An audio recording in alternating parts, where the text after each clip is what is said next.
Hi everyone, Wendy here with you today during the month of April, which is the Week of the Young Child happens in April. This year it's the 50th anniversary for Week of the Young Child. Hopefully you all are celebrating with young children in your lives. A great way to honor young children, I thought, would be think about Earth Day. Earth Day is also coming up this month. We want the earth to be around for our young children. So maybe a way to celebrate Earth Day is just to get outside, go find some rocks and minerals, maybe find a nonfiction book to explore more about rocks and minerals. Maybe read a story, a fiction book, right? Mrs. Fox's Class Goes Green, where they talk about reduce, reuse, and recycle in that book. Recycling, one of my favorite topics. I want to share with you today, I have a milk jug. I cut the milk jug in half and then carefully put some tape around the edges. And I have a newspaper ball here. Have a little fun with some eye-hand coordination. You can do this indoors or outdoors. You know, those rainy days when the kids are getting wiggly, they can play with that fairly safely inside and keep the movement going and also learn about recycling.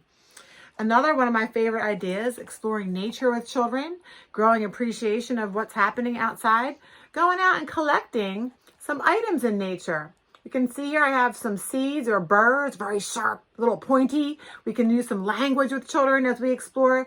Of course, this is safe for even infants and toddlers to at least get a visual of what they look like. If you have older children, they can help collect it and maybe make it for their younger sibling. Also, it can be an instrument, right? Shake, shake, shake your sillies out, right? So lots of fun exploring recycled items. One more I'd like to show you. I found this new idea using a coffee sack turned inside out to show this beautiful shimmery silver side. I'm going to try using this as a planter.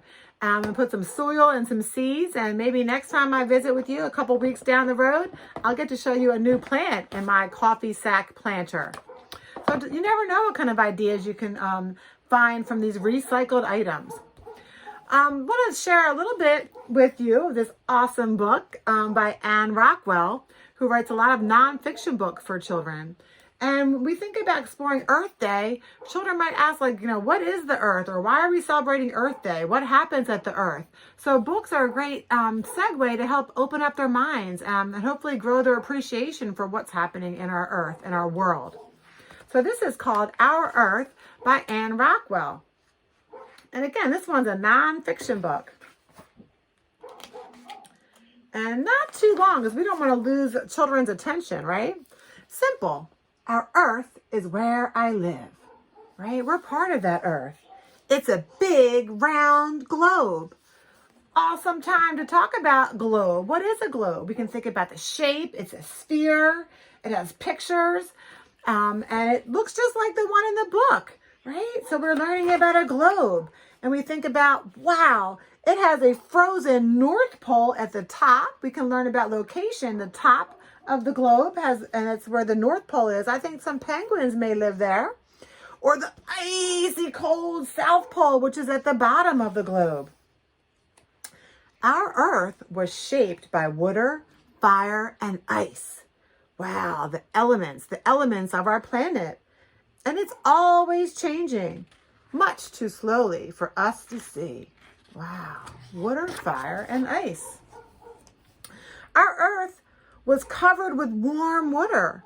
And some dinosaurs used to live in the warm, swampy, the ferny swamps. Wow, the fern kind of plant that was growing when the dinosaurs were living. Then our Earth turned cold. Ooh, the dinosaurs couldn't live anymore, right? They became extinct as our Earth changed.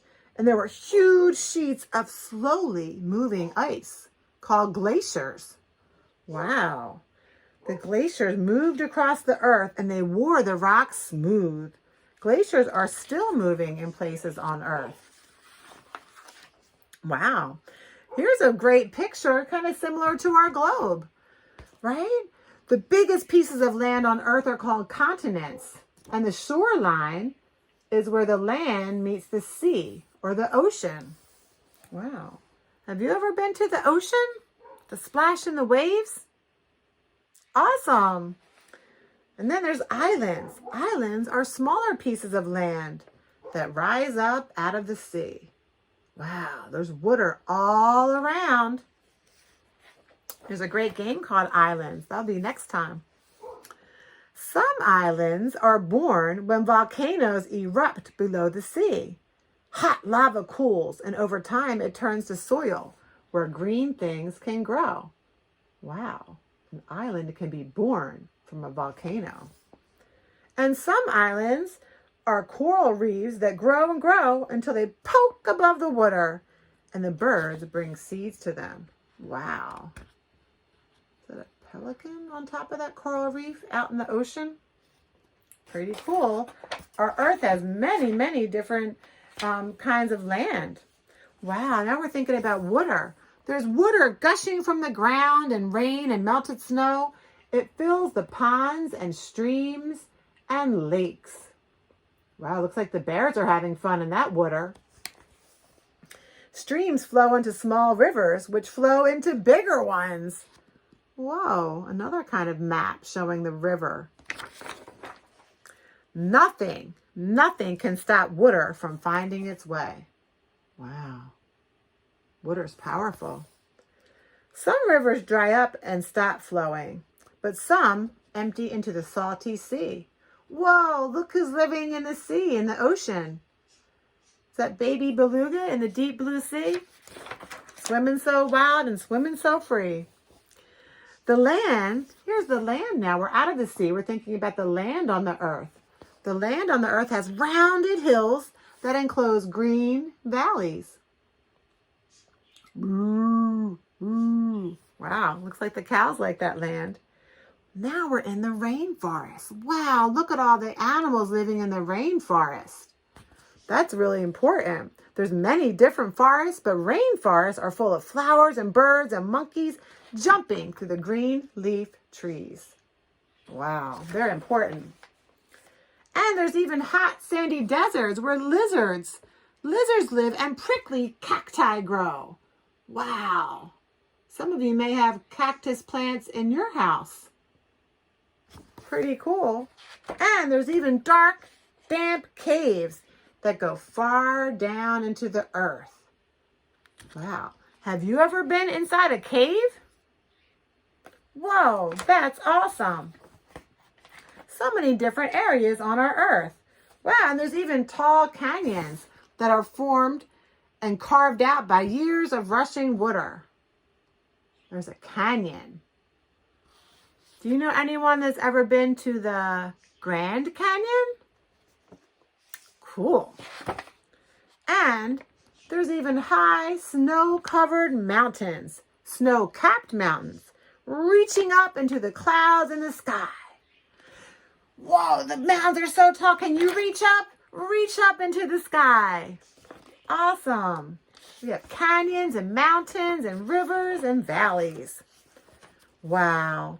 Our big, round earth is very beautiful. Yes, it is my home and yours. We all live on this earth together. Thanks, everyone. Have a great day.